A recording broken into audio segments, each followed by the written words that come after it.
Tama Tonga sends a three-word message to Roman Reigns and the OG Bloodline after WWE Crown Jewel.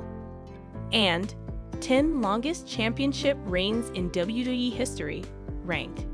And Jey Uso extends major invitation to popular WWE star following Roman Reigns' incident at Crown Jewel.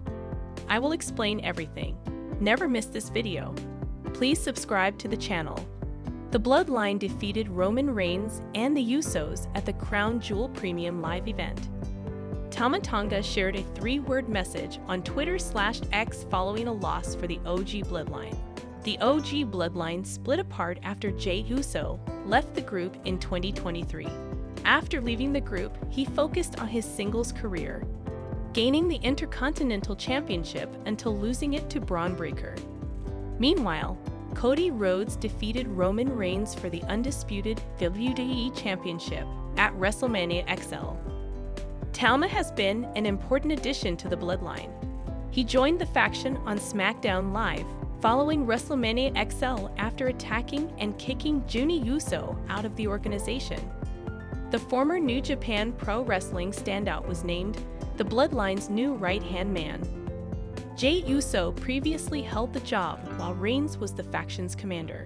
Before SummerSlam 2024, Tama and Jacob Fatu won the WWE Tag Team Championship. After a great reign, Tama and his brother, Tonga Loa, lost crowns to the Motor City Machine Guns. Zilla Fatu is now working on an independent circuit. He made his debut in 2023 at Reality of Wrestling. On the Gigantic Pop podcast, Matt Morgan praised Fatu and claimed he had the same intensity as Jacob Fatu. Morgan said, "Longer title runs appear to be regaining popularity in recent years. There has been a lot of talk regarding Gunther and the New Day's record-breaking title reigns, as well as Roman Reigns' Universal Championship reign. While all of these are notable, only Reigns' title reign is in the top 10 longest in WWE history. Some of these titles are more well-known than others, while others are more contentious. Nonetheless, this list includes the 10 longest title reigns in WWE history, in ascending order of days acknowledged by WWE. Pedro Morales was WWE's first Triple Crown winner and second longest reigning champion.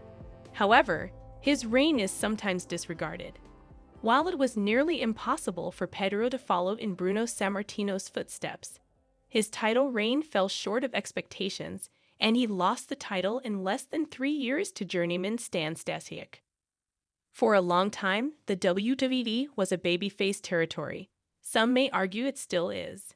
Bruno Sammartino reclaimed the title from the villainous Canadian in just 10 days after Morales handed it over to Stasiak. Bruno would hold the belt for nearly 3.5 years. Even while his reign did not compare to his first, it was nevertheless successful.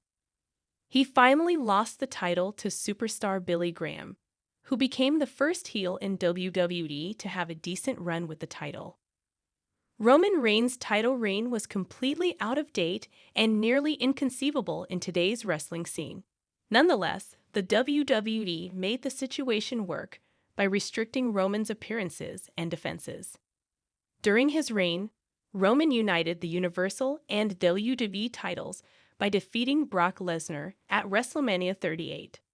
The current WWE United States title has a genealogy dating back to 2003, when Eddie Guerrero won a tournament to crown a new champion. The title is also commonly connected with a lineage stretching back to WCW that began in the Mid-Atlantic territory in the 1970s. However, the WWE had its own U.S. heavyweight title from 1960 until 1976, which was nearly synonymous with Bobo Brazil. Bobo's second of 7 championship campaigns lasted 1,335 days until being defeated by the famous Ray Stevens. The location of the title change has been forgotten over time. Much like the title itself, Vince McMahon's nationwide expansion began on January 23, 1984, when Hulk Hogan was crowned as the new WWE champion. McMahon then set out to expand the territory into new markets, with Hogan serving as the company's white-hot face. During Hogan's reign, McMahon not only moved into new areas, but also into the closed-circuit and PPV markets, negotiated a network television agreement for Saturday night's main event, expanded merchandise, and grew the company's profitability. Bobo's last reign as WWE United States Heavyweight Champion had an unusual storyline. Pedro Morales was the champion before his WWE title fight against Ivan Koloff on February 8, 1971. Pedro gave up the U.S. Heavyweight Championship after gaining it. Instead of staging a tournament, the championship was just handed out to Bobo Brazil 11 days later. Bobo held the secondary title until March 1, 1976, when it was withdrawn. Following the reigns of ethnic babyfaces Bruno Sammartino and Pedro Morales, Vince McMahon Sr. decided to give All-American Bob Backlund a chance at the championship. Backlund began as an amateur and rose to prominence with his agility and down-to-earth pranks. However, the latter also proved to be his downfall. Fans became tired of the good guy persona and want a more gritty character. While Backlund's reign is officially recognized as 2,135 days, he did not hold the title consecutively. Antonio Inoki ended Backlund's reign on November 30, 1979, while he was on tour in Japan. However, the WWE did not, and continues to, officially accept the title change. Buddy Rogers was the first WWE champion, but Bruno was the first babyface to carry the organization. After defeating Rogers in 48 seconds on May 17, 1963, Bruno went on to defeat Gorilla Monsoon, Bill Watts, George Steele, and Killer Kowalski over the course of nearly 8 years. Bruno became a folk hero among the Italian population in New York and throughout the Northeast. Sammartino's run ended when Ivan Koloff startled the Madison Square Garden audience by pinning Bruno following a knee drop from the top. The WWE Martial Arts title was the result of a collaboration between the WWE and New Japan. McMahon Sr. bestowed Inoki the title in appreciation of his accomplishments in matches against combat athletes from different sports. Inoki defended the championship on a regular basis in both New Japan and the WWE, whenever he appeared there. While the WWE recognizes Mullah's title reign as an uninterrupted 10,170 days, the true history of the reign is far more difficult.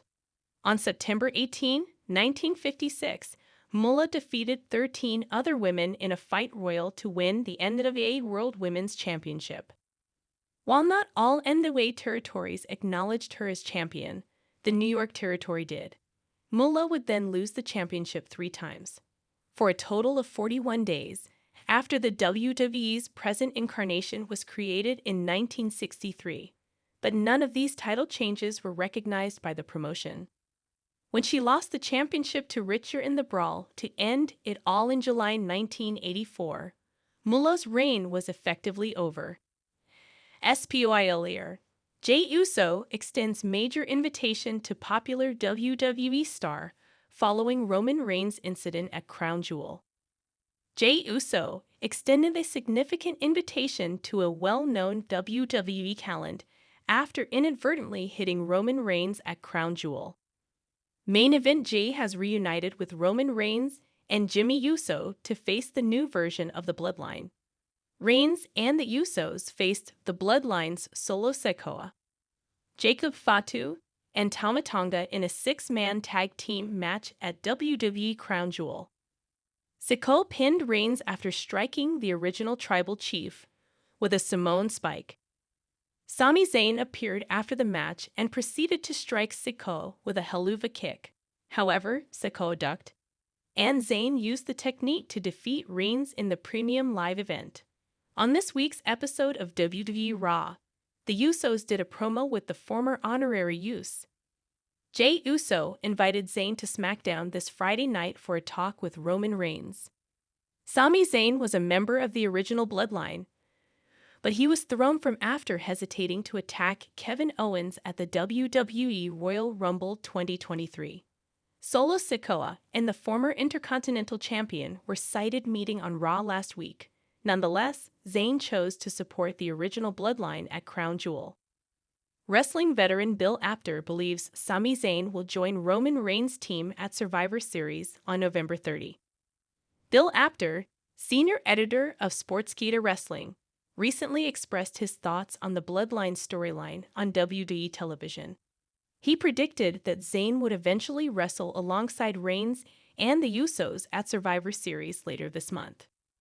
Solo Sikoa's faction lost Jey Uso the Intercontinental Championship on Raw last month.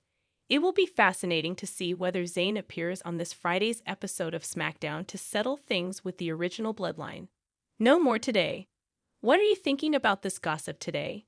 Let us know in the comments and stay tuned by subscribing to our channel to get more updates like this. Thank you.